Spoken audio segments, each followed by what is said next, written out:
नमस्कार। मेरे चेहरे की मुस्कान बता रही है कि मैं कितना खुश हूँ।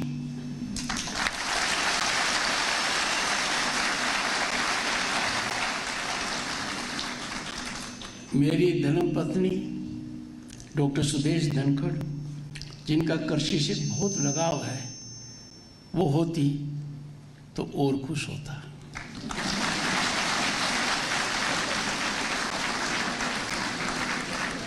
आप सबको उसकी शुभकामनाएं दे रहा हूं। कारणवश नहीं आ सकी, वादा किया है जरूर आएगी।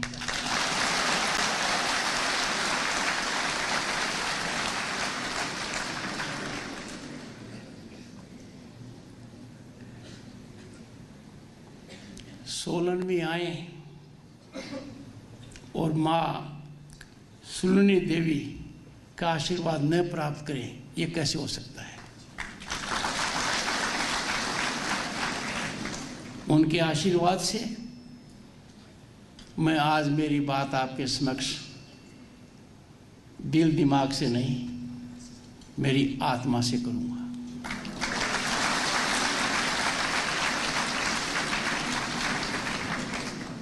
आपके यहाँ के सांसद राजनीति के प्रखर खिलाड़ी, जो 2 बार लोकसभा में वर्तमान में हैं और विधानसभा में भी रह चुके हैं, सुरेश कुमार कश्यप जी।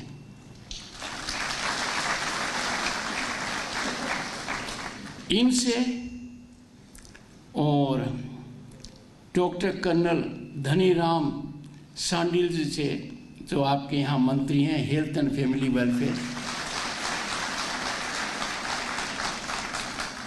एक मेरे राइट साइड में है, एक मेरे लेफ्ट साइड में है, पर दोनों से मेरा एक लगाव है। कश्यप जी एयरफोर्स से हैं और आप आर्मी से।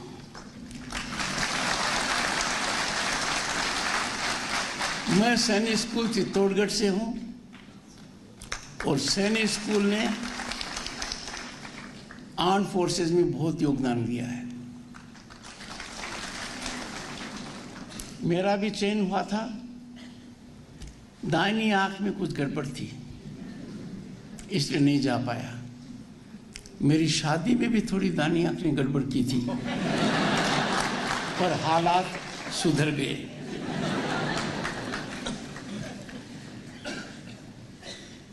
मैं प्रोफेसर राजेश्वर सिंह चंदेल जी का विशेष आभारी हूं।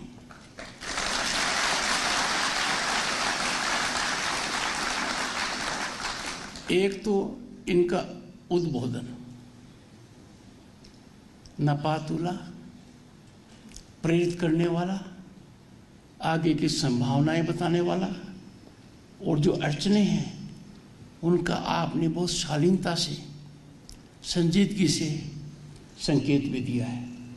ये बातें राजेश्वर जी मेरे समक्ष रहेंगी और मेरा प्रयास रहेगा कि आपने जिन बातों की ओर संकेत किया है और धीमा संकेत किया है, पर कई बार धीमी आवाज कानों में गूंजती रहती है।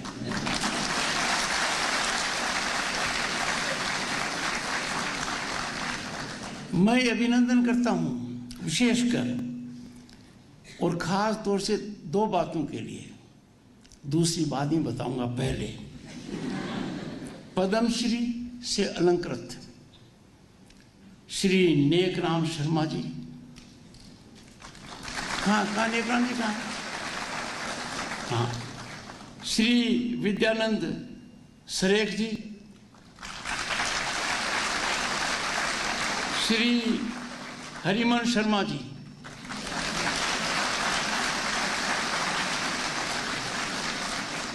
तीनों में एक खास बात और है।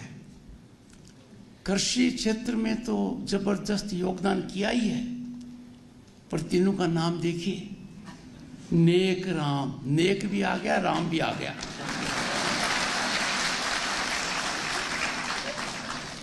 और दूसरे का नाम आप सबको अच्छा लगेगा, विद्या का आनंद, विद्यानंद। और तीसरे ने तो पराकाष्ठा प्राप्त कर ली है, हरिमन।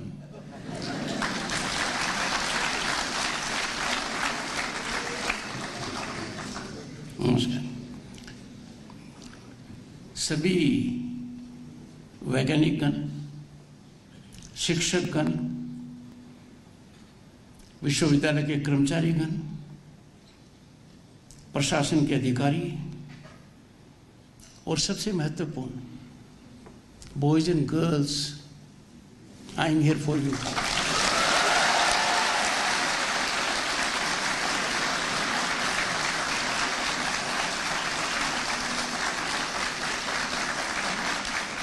You are my most privileged,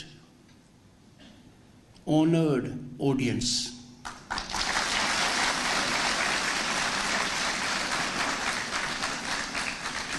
देवभूमि हिमाचल प्रदेश, और यहाँ पर एशिया की पहली horticulture and forestry university. Vice chancellor साहब ने कहा छोटी, बहुत बड़ी है। इसको इस बात से आकलन मत कीजिए कि ये 4 दशक पुरानी है, ऐसा नहीं है। शुरुआत 1962 में हो गई थी, पौधा लग गया था। आज आपकी 4 कॉलेज हैं, मंडी में भी है, हमीरपुर में भी है, और किन के नाम पर है? जिन्होंने हिमाचल प्रदेश की नींव रखी।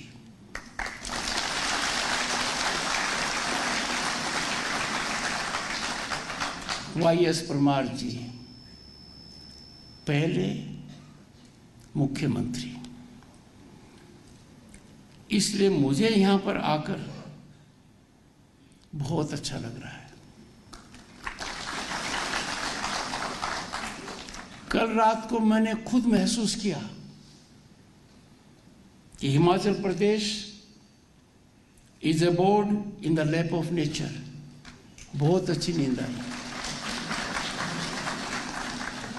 यहाँ के हवा में ओज, जल में जीवन और भूमि में ऊर्जा है। यही तो कारण है शायद कि नींद भी अच्छी आई और ब्लड प्रेशर भी ठीक रहा।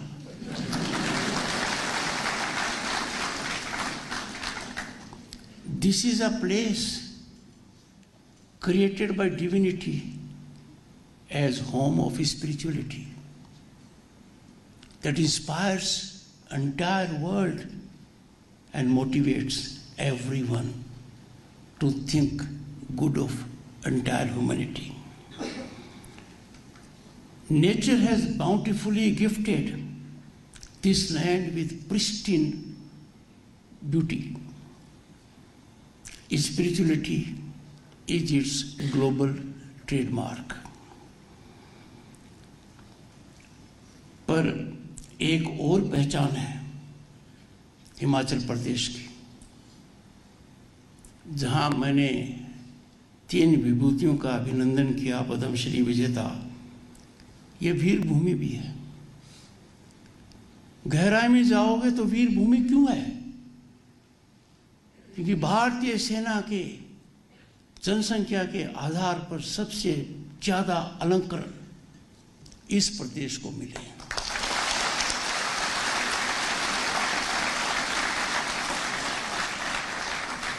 कारगिल के सफलतम युद्ध में जब हमने दुश्मन पाकिस्तान को लोहे के चने चबाए और शांति का पाठ पढ़ाया, उसमें हिमाचल प्रदेश के सपूतों को सर्वोच्च बलिदान के लिए सर्वोच्च अलंकरण दिया गया। ये वो भूमि है।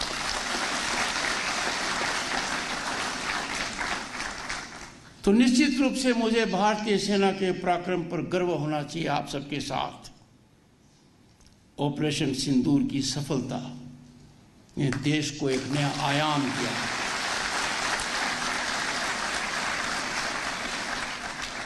अंतर्राष्ट्रीय सीमा के पार उनके सबसे महत्वपूर्ण प्रदेश में आतंकी ठिकानों पर, जैसे मोहम्मद और लश्कर ताइबा के ठिकानों पर, भावलपुर और मुरीदके में हमारे आकाश ने, हमारी ब्रह्मोस ने, आकाश ने बचाया, ब्रह्मोस ने पराक्रम किया, ब्रह्मोस ने प्रतिघात किया। Terror dense were destroyed. और ये पहला मौका है, कोई सबूत नहीं मांग रहा है।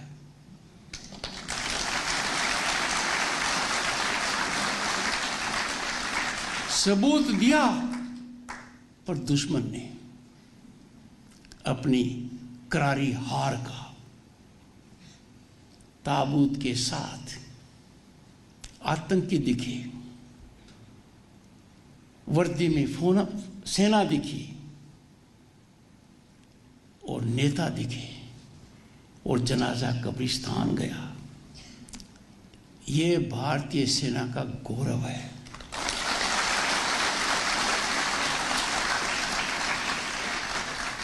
इस पुण्य भूमि से ज्यादा कोई नहीं जानता कि हम दुनिया में शांति के दूत हैं। हजारों साल की संस्कृति में भारत ने कभी भी दूसरे पर आक्रमण नहीं किया, किसी की भूमि पर कब्जा नहीं किया। जो आ गया उसको समाहित किया। पर ऐसा हम नहीं कर सकते कि हमारी जो मूल आधार है, कहते आइडेंटिटी है, उसको सुरक्षित करना हमारा धर्म है। बॉयज एंड गर्ल्स, पर्टिकुलरली आप सबको याद रखना पड़ेगा, हम भारतीय हैं।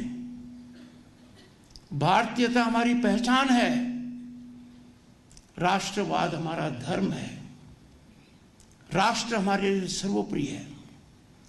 और जो भी ताकतें इसमें विश्वास नहीं रखती, उनको समझाने की आवश्यकता है।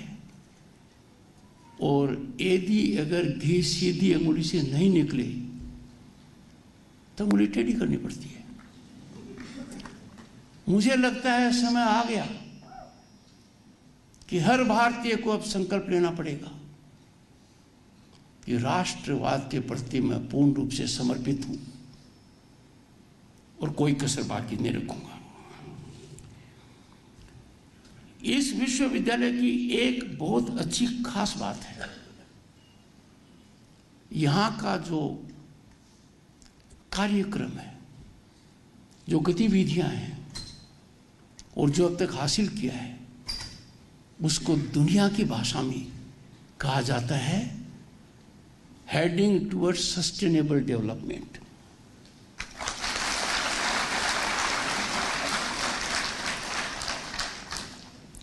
Sustainable development happens when we worship nature. हम क्या देखते हैं? Reckless exploitation of natural resources, बेरहमी से, निर्ममता से और उपयोग के लिए। नेचुरल रिसोर्सेज हमारे नहीं है, हम ट्रस्टीज हैं, आने वाली पीढ़ियों के भी हैं। हमें नेचुरल रिसोर्सेज का उपयोग आवश्यकता अनुसार करना चाहिए। We must utilize natural resources optimally for our use. कोई कह दे मेरे में आर्थिक ताकत है और मैं बहुत खर्च कर सकता हूं, ना, ये गलत है। हमारे वैदिक सिद्धांत के विपरीत है। हमें इस बात की ओर ध्यान देना पड़ेगा। यहां आपको एक और काम करना पड़ेगा, क्योंकि जो बालक बालिकाएं मेरे समक्ष हैं, आप विकसित भारत के सबसे महत्वपूर्ण सारथी हैं।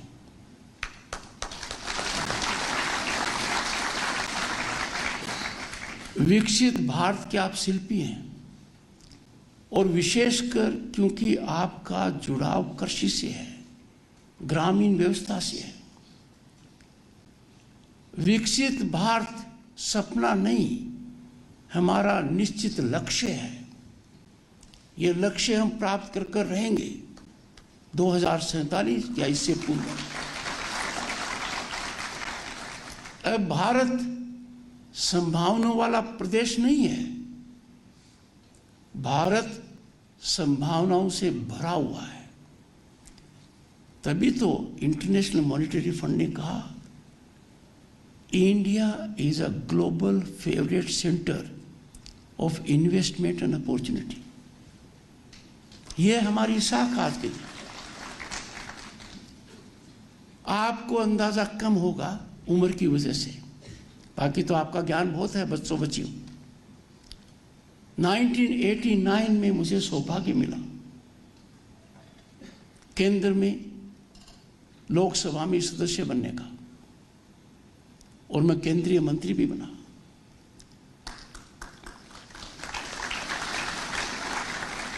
मेरी सबसे यादगार यात्रा उस समय जब मैंने वायुसेना की वायु यात्रा शुरुआत की थी देश के लिए वायुदूत के माध्यम से। तब वायुदूत एक एयरलाइन हुआ करती थी धर्मशाला में 1990 में।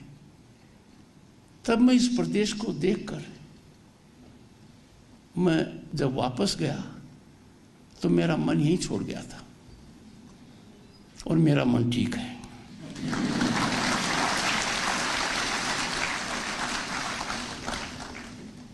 मैंने इंटरनेशनल मॉनेटरी फंड की बात इसलिए की कि इंटरनेशनल मॉनेटरी फंड ने भारत की सराहना संभावनाओं के लिए, अवसरों के लिए, सरकारी नौकरी के लिए थोड़ी की थी। आपके सामने बॉयज एंड गर्ल्स सरकारी नौकरी के अलावा बहुत माध्यम है जहां आप अपनी प्रतिभा दिखा सकते हो, चमक सकते हो, चमत्कारी नतीजे ला सकते हो। कारण भारत सरकार की सकारात्मक नीतियां। हमारे समय धन नहीं मिलता था, कोई हाथ नहीं पकड़ता था। आज के दिन हाथ भी पकड़ा जाता है, धन भी मिलता है और संभावनाएं भी हैं। The opportunity basket for youth is getting enlarged day by day. इसीलिए कहा गया है, और जो बहुत ही महत्वपूर्ण है, जो आपके लिए है, आजकल हम चर्चा करते हैं आर्टिफिशियल इंटेलिजेंस की। मैं कहता हूं आप सौभाग्यशाली हैं। You can travel from agriculture intelligence AI to artificial intelligence. ये आप कर सकते हैं, और मेरी बात मानकर चलिए। आर्टिफिशियल इंटेलिजेंस, एग्रीकल्चर इंटेलिजेंस ही वो माध्यम है जो ग्रामीण व्यवस्था के अंदर क्रांतिकारी बदलाव लाएगा, किसान का जीवन बदलेगा, और किसान हमारा अन्नदाता ही नहीं, भाग्य विधाता है।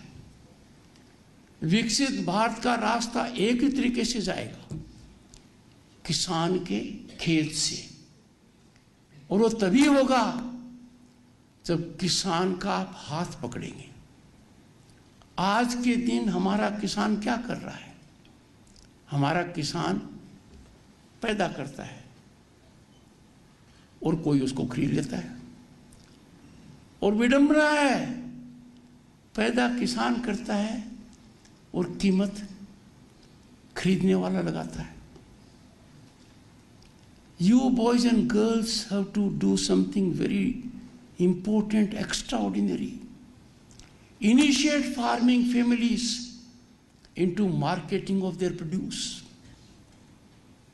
मैं कुलपति महोदय से कहूँगा, rural boys and girls from farming community must be trained here to be entrepreneurs, agripreneurs. उनकी फौज खड़ी होनी चाहिए। If they involve with marketing of agriculture produce, ये इकोनॉमी बहुत बड़ी है। बेहिसाब है, बेमिसाल है। इसमें किसान की भागीदारी बहुत कम है। दूसरा जो आप लोगों का महत्वपूर्ण काम है, boys and girls, how farmer can be involve with value addition of the produce at the farm or close to the farm,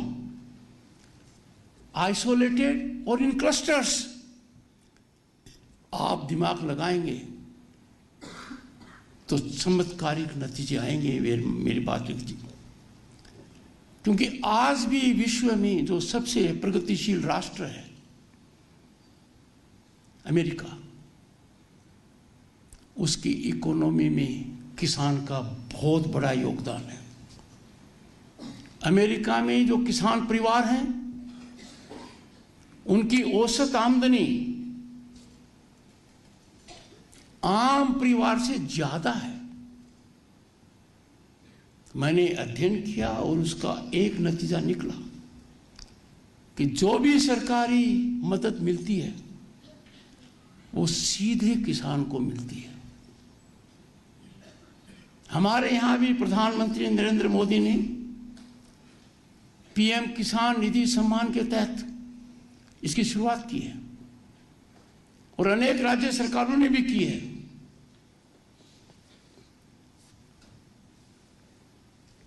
बिना बुलाए आ गया कोई।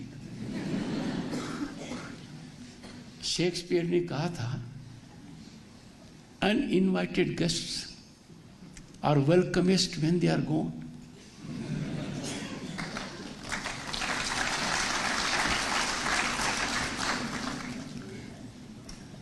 तो किसान को जो ये कृषि सम्मान निधि का मिल रहा है पैसा, 6,000 रुपये हर साल, मैं अनुरोध करूंगा Indian council of agriculture research से कि ये जब से शुरू हुआ तब से स्थायी है। इसमें समय के साथ बढ़ोतरी होनी चाहिए।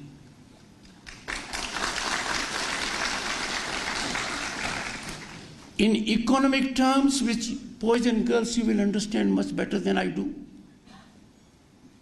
this amount needs to be factored along with inflationary component.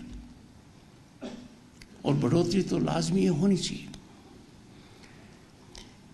पर देखा गया है कि सरकार किसान को बहुत मदद करती है, फर्टिलाइजर के माध्यम से करती है और लाखों करोड़ों भी करती है, कई लाख करोड़ भी करती है, हर साल करती है। मैंने संस्थाओं का ध्यान आकर्षित किया है कि यदि अगर यह सहायता सीधी किसान को मिलती है, जो भी indirect fiscal assistance farm sector को मिल रही है, वो यदि अगर सीधी किसान परिवारों को मिलती है तो हर किसान परिवार को, मेरा आकलन है और मेरा आकलन अध्ययन के पश्चात है, जहां 6,000 रुपये पीएम किसान निधि के मिल रहे हैं, उसमें कम से कम 30,000 रुपये सालाना ऐड होंगे। The income of the farmer will be heavily supplemented like it is in the US. पर यदि अगर फर्टिलाइजर सब्सिडी सीधे किसान को मिलती है तो इसके दो और बड़े फायदे हैं। और पहला फायदा है, किसान तय करेगा कि मैं वो फर्टिलाइजर खरीदूं या पशुधन कर कर गोबर की खाद का उपयोग करूं। किसान सोचेगा मैं ऑर्गेनिक कृषि करूं, नेचुरल फार्मिंग करूं। Let the farmer decide. मैं समझता हूं इस ओर ध्यान दिया जाएगा। देश में आज के दिन आप जैसी संस्थाएं कृषि के हर क्षेत्र को छूती हुई हैं। And boys and girls, you need to know particularly the role of Indian Council of Agriculture Research. It is umbrella organization. It's more than 150 universities are spread all over the country. And there are 730 plus कृषि विज्ञान केंद्र. आपके यहाँ 5 हैं? 5 या ज़्यादा है कृषि विज्ञान केंद्र? आपके यहाँ 5. ये दिगर अमिताभ बच्चन का शो था तो कहते कि जवाब सही है, आप दूसरे राउंड में आ गए हैं. अब सोचिए कि आप इसी राउंड का फायदा लेना चाहेंगे, अगले में जाना चाहेंगे. पर बॉयज एंड गर्ल्स, आपको तो छलांग लगानी है. तो मेरी दृढ़ मान्यता है कि आप जैसे संस्थान और 700 से 30 अधिक कृषि विज्ञान केंद्र और भारतीय कृषि अनुसंधान संस्थान के सभी विश्वविद्यालय और केंद्र यदि अगर किसान के प्रति चुंबकीय तरीके से जाते हैं तो किसान का मार्गदर्शन सही तरीके से होगा और ये होना चाहिए. मुझे बड़ी प्रसन्नता है कि मुंबई में मेरे संकेत के बाद केंद्रीय कृषि मंत्री शिवराज चौहान ने बड़े दूरगामी कदम उठाए और 29 मई से 12 जून तक एक पखवाड़े का उन्होंने अभियान चलाया है कि Indian council of agriculture research के सभी वैज्ञानिक किसान के पास जाएंगे, किसान से हाथ मिलाएंगे, किसान से संपर्क करेंगे.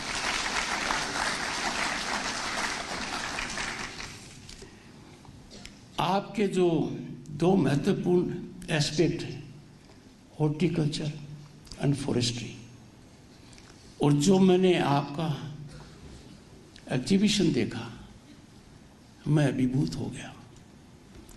मुझे लग रहा है कि ये प्रीमियम प्रोडक्ट्स हैं, इनमें किसी के मार्केटिंग कौशल का उपयोग कीजिए. मुझे बड़ी परेशानी होती है जब लोग कहते हैं ये एक्सपोर्ट माल है, ये एक्सपोर्ट के लिए है. भाई क्यों? सबसे अच्छा तो हमको खाना है, सबसे अच्छा तो हमको पहनना है. एक्सपोर्ट तो हम हमारा श्रेष्ठ दिमाग कर ही रहे हैं. एक जमाना था सिलिकॉन वैली, भारतीय कोई दिखता ही नहीं था, इक्का दुक्का दिखता था. आज के दिन दुनिया की कितनी बड़ी संस्था देख लो, भारतीय दिख नहीं रहा है, भारतीय उसको कंट्रोल कर रहा है. एंड गर्ल्स, आपका जेंडर ज्यादा कंट्रोल कर रहा है.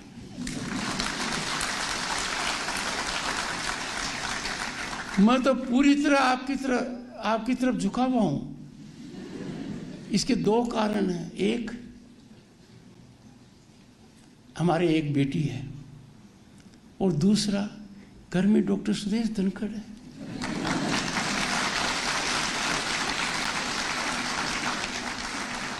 तो मैं जानता हूं कि आपकी प्रतिभा क्या है और आपका डिसिप्लिन करने का तरीका क्या है. और इसीलिए मेरे लिए गौरव का पल था जब भारतीय इतिहास में एक इतिहास रची गई. An epochal development took place in the history of this country that was tried for 3 decades. It failed. महिलाओं के लिए लोकसभा और विधानसभाओं में 1/3 आरक्षण.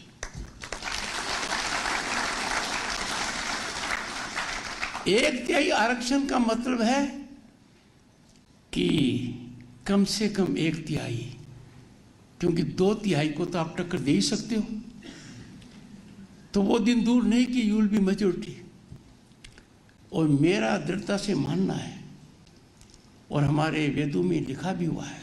और एक जमाना था शुरुआत में जब शास्त्रों की बात आती थी, महिलाएं सबसे बड़ी विदुषी होती थी.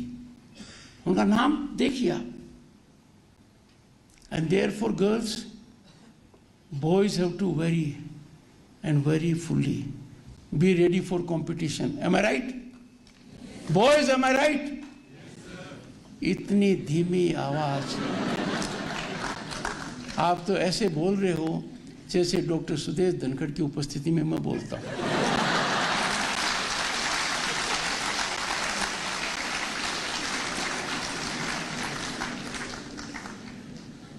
आज के दिन ग्रामीण व्यवस्था की ओर ध्यान देना पड़ेगा। गांव में सब्जी शहर से आती है, फल शहर से आते हैं।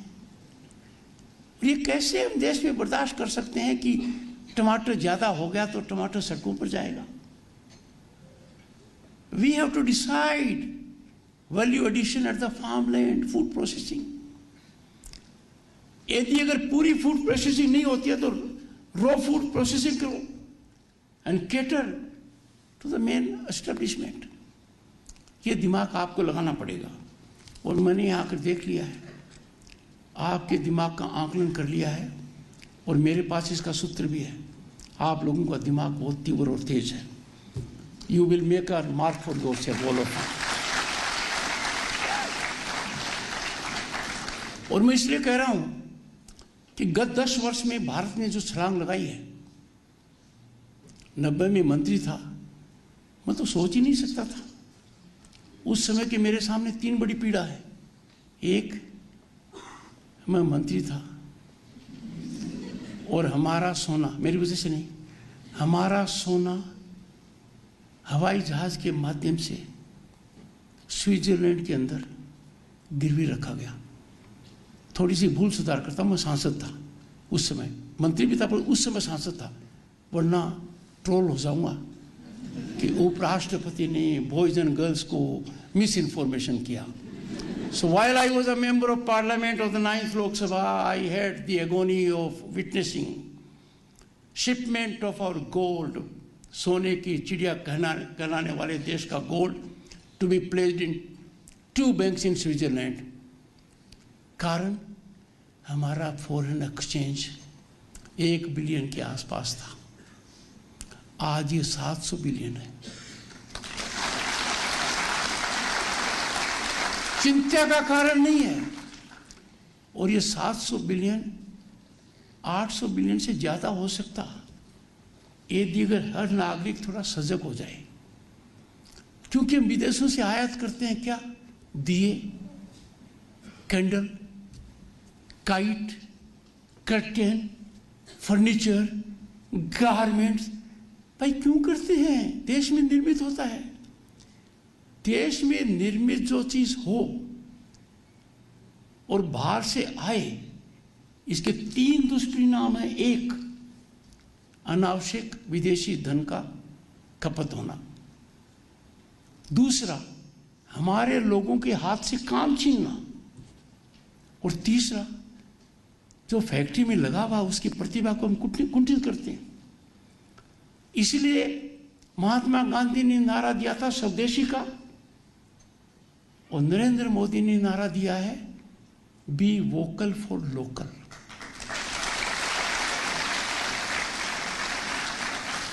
राष्ट्र हित में मैं इसको परिभाषित करता हूं इकोनॉमिक नेशनलिज्म। इसमें हर भारतीय का कंट्रीब्यूशन हो सकता है। But from this platform I will request leaders, corporate leaders, industry, trade, commerce and business, please look at this angle. It is your category that imports items that are made in this country. Avoid doing that. मुझे लगता है कि आप यदि अगर काम में लेना बंद कर दोगे तो इंपोर्ट वाला क्या करेगा? मैं बार बार घड़ी की तरफ देख रहा हूं और आपको राहत मिलेगी 3 मिनट बाद। हिमाचल की अर्थव्यवस्था में बहुत बड़ा योगदान रिसर्च का है। Research has to be in marketing, research has to be in value addition. और रिसर्च के बारे में मेरा आकलन ये रहा, जिसको मैंने कई बार कहा है, हमारा रिसर्च गूगल इंस्पायर्ड नहीं होना चाहिए। कट एंड पेस्ट इकट्ठा कर लिया, एक अच्छा वॉल्यूम बन गया। Research must be authentic, real research. और मैं कहता हूं, दो चीजों का ध्यान पहले दिलाता हूं। अलमीरा होती है, उसमें शेल्फ होता है, और आदमी का भी शेल्फ होता है। Research should not be for the shelf of अलमीरा। Research should not be for the shelf. Research should be for ground impact, people centric. आप कृषि के क्षेत्र में, ग्रामीण विकास के क्षेत्र में रिसर्च को गंभीरता से लें। मुझे अच्छा लगा जब वाइस चांसलर साहब ने कहा कि हमें प्रोजेक्ट्स मिले हैं, और मैं भी दिल्ली जाकर ध्यान दूंगा कि ऐसा हो।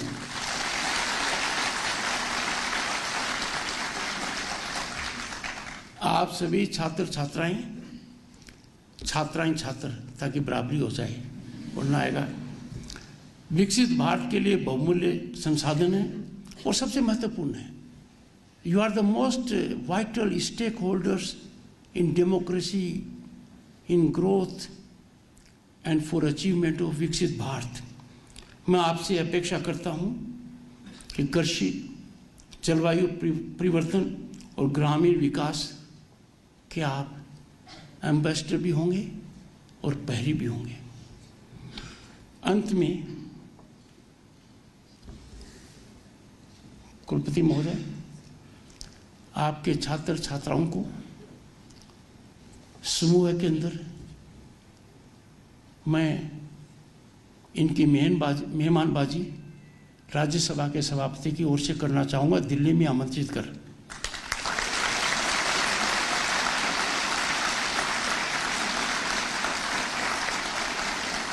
और मेरे अधिकारी अभी आपके वाइस चांसलर साहब को संपर्क सूत्र दे देंगे। So I can say boys and girls very confidently, the ball is now in the court of the vice chancellor. ठीक है ना? बैचेज में आते रहिए, और आपको बड़ा अच्छा लगेगा कि कोविड के दौरान 30 महीने के कम समय में नई बिल्डिंग का निर्माण हुआ, वो सुसज्जित हुई। भारत की 5000 साल की संस्कृति को दिखाया जा रहा है। You will find it very satisfying, enlightening. और साथ में प्रधानमंत्री का कार्यालय भी दिखाएंगे। प्रधानमंत्री कार्यालय नहीं, ये गलत हो गया, तो बहुत गलत हो गया। प्रधानमंत्री संग्रहालय, और वो भी व्यवस्था करेंगे। I look forward to receiving you in batches at Parliament of Bharat, home to 1/6 of humanity, oldest, largest, most vibrant democracy, and with a unique history of more than 5,000 years. No one comes close to us. Namaskar. Jai Hind, Jai Bharat.